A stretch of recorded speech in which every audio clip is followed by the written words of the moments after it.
आवाज की दुनिया के दोस्तों, कैसे हैं आप लोग? मैं उम्मीद करता हूँ आप लोग खुश होंगे। अपनी जिंदगी का निर्वहन बड़ी खूबसूरती के साथ कर रहे होंगे और इसमें आपका ईश्वर, आपके अल्लाह, वाहे गुरु और जीसस आपका पूरी तरीके से साथ दे रहे हो। आज मैं बात करता हूँ अमिताभ बच्चन के बचपन की। सन 1948 के आसपास का एक माहौल था। मैं आपको अपने कैमरे से वो एक आलम दिखाने की कोशिश करता हूँ। वो सीन था मई जून के महीने का। अब जो मई जून आने वाला है, आप उससे कल्पना कर सकते हैं। और इलाहाबाद में बताने की ज़रूरत नहीं है, ऐसी झुलसा देने वाली गर्मी पड़ती है। हरिवंश राय को एडेल्फी के जो मकान मालिक थे, एडेल्फी उनके मकान का नाम था जिसमें वो किराए पर रहे थे। उसका एक अल्टीमेटम आ गया था कि आप मकान खाली कर दीजिए, और उनके पास में सिर्फ मकान ढूंढने के लिए 2 महीने थे। एडेल्फी में हरिवंश राय बच्चन ने पूरे परिवार के साथ में बहुत सारा समय, बहुत ज़्यादा समय बिताया था। और आपको मैं बता दूं कि शुरू में ये पूरा परिवार था एक काफ़ी जगह पर किराए के मकानों में घूमा था, है ना। और एडेल्फी में ही अमिताभ बच्चन का जन्म हुआ था।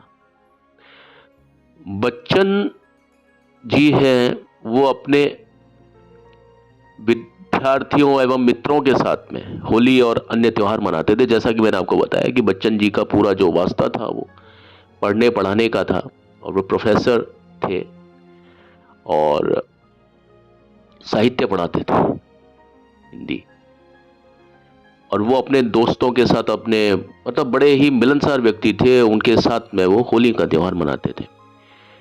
और यही एक त्यौहार था जहां पर एक बार एक बिगड़ैल सांड ने अमिताभ बच्चन को अपने सींगों से बुरी तरीके से घायल कर दिया था। ये बहुत छोटे पने की बात है, यानी 1948 में अमिताभ की उम्र मात्र 6 साल रही हो। लेकिन अब मैं बात करता हूँ आगे कि जब एडेल्फी को छोड़ना पड़ रहा था, यानी एडेल्फी उस मकान का नाम है जिसमें अब तक वो किराए पर रहे थे, यानी अ, हरिवंश राय बच्चन एंड फैमिली।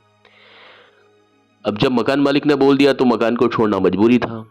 बच्चन जी यानी मैं इस समय बात करूंगा हरिवंश राय बच्चन की।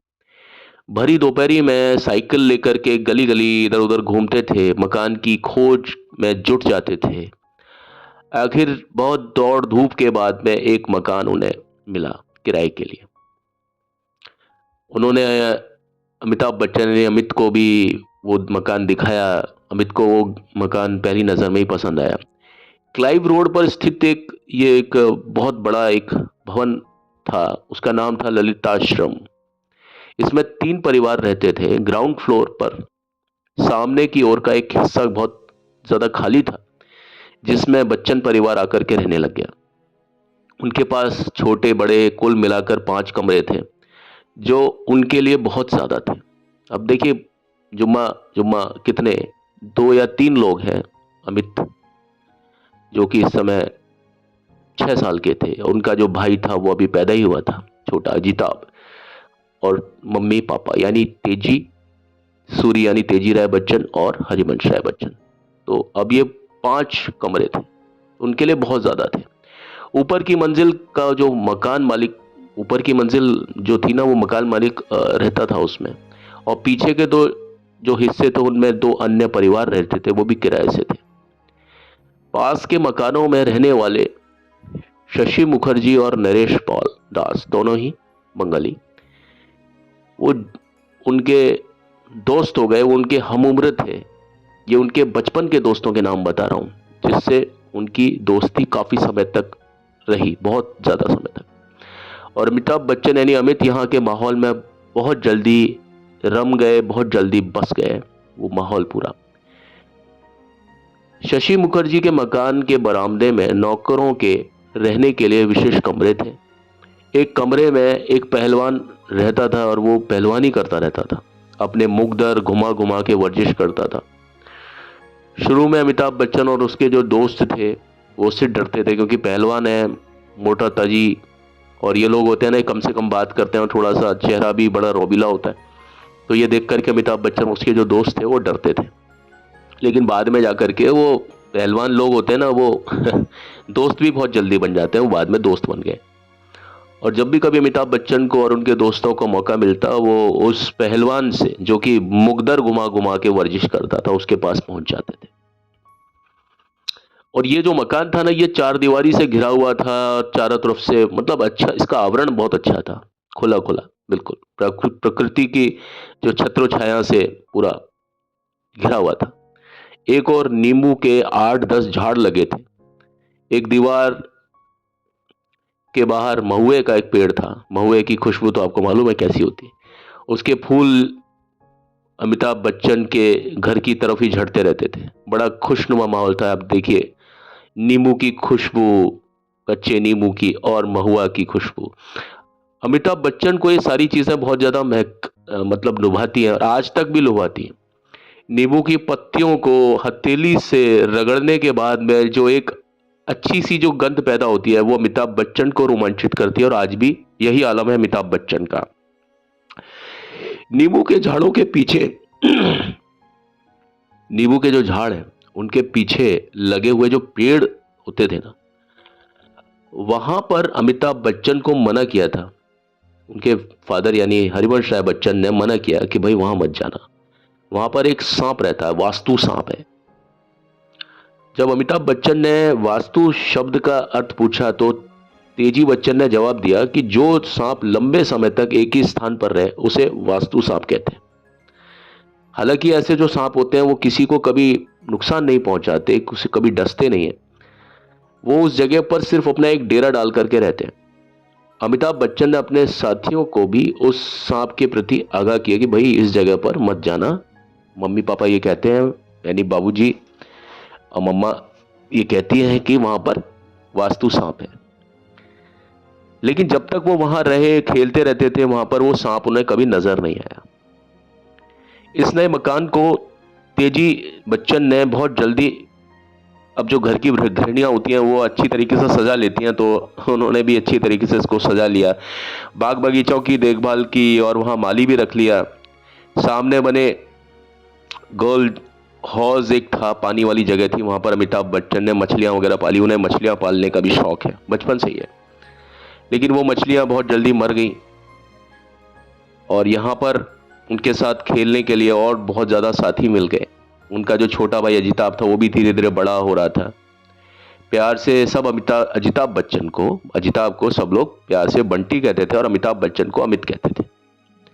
वो भी खेलने के लिए खेलने योग्य हो गया, वो भी खेलता था। सभी बच्चे मिलकर बड़ा हुड़दंग मचाते थे, गुल्ली डंडा खेलते, कभी पेड़ों पर चढ़कर अमरूद, कभी जामुन तोड़ते। आपको मैं इसलिए बता रहा हूँ क्योंकि अमिताभ बच्चन का जो जिंदगी थी ना, बड़ी इस तरह की रही है जैसे, हाँ, हम जो नॉर्मल जो जो ऑर्डिनरी जो कॉमन प्लेस लोग होते हैं ना, उस तरह की जिंदगी है अमिताभ की। एक बार अमिताभ बच्चन जामुन तोड़ने के लिए डाल पर चढ़े, पेड़ पर चढ़े, और डाल टूट गई और अमिताभ बच्चन नीचे गिर गए, और उनकी मरहम पट्टी की गई। यानी अमिताभ बच्चन भी बचपन में शरारती, शैतानी, जैसे एक गांव देहात में जो चीजें होती है ना, गांव के जो बच्चे, हम गांव को इसलिए बोलते हैं क्योंकि अब शहर में वो चीजें नहीं रही है ना। तो अमिताभ बच्चन बड़ा मिट्टी से जुड़ाव रहा है अमिताभ का, कि उनका जो बचपन है ना वो एक नॉर्मल प्लेन पर बीता है। कोई ऐसा नहीं था कि कोई उनको कोई विदेश में या यहाँ वहाँ पेड़ों पे चढ़ना, कंचे खेलना, गुल्ली डंडा खेलना, मछलियां पालना, पटाखे चलाना, और इस तरह की चीजें। हरिवंश राय बच्चन जी ने इस मकान का नामकरण किया, इसको बोलते थे 10 द्वार, क्योंकि मकान में कितने दरवाजे थे, पूरे मकान में 10 दरवाजे थे, इसलिए उसका नाम रखा 10 द्वार। 10 द्वार में हरवंश राय जी अपने बेटे अमित को खेल खेल में जीवन में काम आने वाले सारे पाठ पढ़ाते रहते थे। और आप समझिए, जो माँ बाप बचपन से अपने बच्चों को इस तरह से नैतिकता का और जिंदगी में आने वाली कठिनाइयों का पाठ पढ़ाते हैं, वो बच्चे बड़े होकर बहुत ज्यादा सॉलिड बनते हैं। जैसे अमिताभ बच्चन गिरते हैं, पढ़ते हैं, धूल में लौट जाते हैं वो, लेकिन फिर उठते हैं, फिर कपड़े झाड़ते हैं, फिर दोबारा से अपनी चीज पर खड़े होते हैं। गिर करके फना होने वालों में अमिताभ बच्चन नहीं है। गिरना एक शोभा का प्रतीक है। जो व्यक्ति चलेगा, जो कोशिश करेगा, वो गिरेगा भी। जो कोशिश ही नहीं करेगा वो गिरेगा नहीं। तो गिरना कोई बेकार चीज नहीं है, गिरना कायरता का प्रतीक नहीं है, लेकिन गिर करके सिर्फ गिरे रहना ही कायरता का प्रतीक है। अमिताभ बच्चन कभी भी गिर करके नहीं गिरे। गिरे, चोट लगी, उठे, फिर अपने काम पर आगे बढ़ गए। यही चलन उनका, अमिताभ का हमेशा रहा। और ये सारी चीजें अमिताभ बच्चन अपने घर से, अपने मदर फादर से, उनके जो संस्कार हैं वो यही संस्कार, इन्हीं संस्कारों की अमिताभ बच्चन बात करते हैं जो उनके माता पिता उनको हमेशा सिखाते थे। और ये चीज आज की तारीख में बहुत कम हो चुकी है, जो कि नहीं होना चाहिए ऐसा। जब अमित जामुन के पेड़ से गिरे तो उन्होंने कहा था कि जीवन में कई बार गिरना भी पड़ता है। इस पर हरिवंश राय बच्चन ने जरा भी गुस्सा नहीं किया अमित के ऊपर कि क्या करके लाया, ये हो गया। उन्होंने, हरिवंश राय बच्चन ने कहा कि जिंदगी में कई बार हमें गिरना भी पड़ता है, चोट भी खानी पड़ती है, लेकिन चोटों को सहने की हमें हिम्मत कभी भी छोड़नी नहीं चाहिए। एक बार अमिताभ बच्चन यानी अमित खेलकर देर से घर को लौटा तो बच्चन जी ने कहा कि जीवन में अनुशासन और समय को अहमियत दो। यानी अगर आप समय को अहमियत नहीं दोगे, समय भी आपको की अहमियत नहीं करेगा। जीवन में डिसिप्लिन और टाइम, इंपॉर्टेंस ऑफ टाइम, इनको समझो। क्योंकि जिसने जिंदगी में अनुशासित नहीं रहा, थोड़ा बहुत अनुशासन तो होना ही चाहिए। जो जिंदगी में अनुशासित नहीं रहा और जिसको टाइम की यानी समय की कदर नहीं है ना, वो कभी जिंदगी में तरक्की नहीं कर सकता।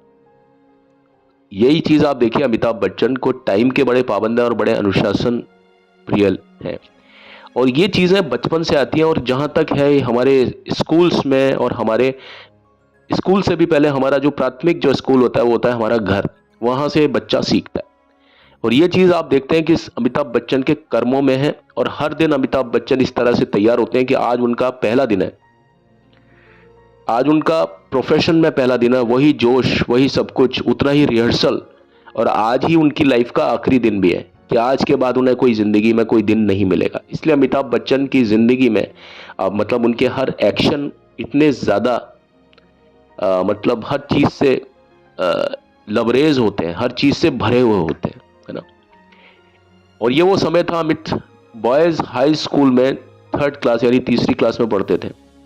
सेंट मेरीज कॉन्वेंट पूरी तरह से लड़कियों का स्कूल हो गया था, इसलिए सभी लड़कों को वह स्कूल छोड़ना पड़ा था। अब देखिए इसके आगे की जो कहानी है वो मैं आपके सामने कल बताता हूं, है ना। तो ये मैंने आपको एक किस्सा ये बताया था कि जिसमें आपको मालूम चले कि अमिताभ बच्चन का जो जिंदगी थी ना, वो बिल्कुल आम बच्चों की तरह थी। ऐसा नहीं था कि जो सदी के महानायक हैं और आज हमको जो बड़े तिलिस्म से नजर आते हैं, वो शुरू से कोई ईश्वरीय अवतार नहीं थे। जैसा कि मैंने आपको बताया कि कुछ लोग जिंदगी में महान पैदा होते हैं, कुछ लोग जिंदगी में महान पैदा नहीं होते हैं लेकिन वो धीरे धीरे करके महान बन जाते हैं। और कुछ लोग महान कुछ नहीं होते हैं, कभी उन पर महानता थोपी जाती है। Some are born great, some acquires or some acquire greatness in their life or in their lives, and some, the rest, I mean third category, they have the greatness imposed on them, that's it। तो अमिताभ बच्चन है ना, वो दूसरी वाली category है कि अमिताभ बच्चन ना तो महान पैदा हुए, ना उन पर महानता थोपी गई, बल्कि अमिताभ बच्चन ने जो महानता है वो इस दुनिया में जब आए तो बड़े एक ऑर्डिनरी बच्चे के रूप में आए, एक ऑर्डिनरी, एक साधारण जीव के रूप में आए। उनके कोई 4 हाथ पांव नहीं है जो देवी देवताओं के हुआ करते हैं जैसा कि माना जाता है। लेकिन उन्होंने अपनी जिंदगी में वो काम किए, उस तरह से चीजों को किया कि उन्होंने महानता उन पर आ गई, लोगों ने उन्हें महान बनाया। खुद ने महान नहीं साबित किया अमिताभ को, कि बोला नहीं किसी से कि मुझे महान कहो। हाँ, उनकी महान नाम की जो फिल्म आई है वो 1983 में आ गई थी। और ऐसा जो नाम होता है ना, वो उसी व्यक्ति को दिया जाता है जो उसके वास्तव में काबिल होता है। चलिए आज की वीडियो में बस इतना ही, और कल मैं आपके समक्ष इसके आगे की बात करूंगा। आप लोग खुश रहें, आबाद रहें, मस्त रहें और आपका दिवस मंगलमय हो। बट जाने से पहले मेरी आपसे रिक्वेस्ट है कि प्लीज़ मेरे चैनल को लाइक, शेयर, सब्सक्राइब, कमेंट और घंटा जिसको बोलते हैं आप लोग, ये प्लीज़ इसको ज़रूर दबा दें, ये बेल आइकन को। और मेरे चैनल को please please please subscribe subscribe subscribe ज़रूर करें, इसे शेयर ज़रूर करें। देखिए, हमारा एक इंस्पिरेशन है, हमारा एक धारणा, हमारी एक सोच है, हमारी हमारी एक उम्मीद है ना, वो आप लोगों से है और कोई है नहीं ना हमारे बीच में।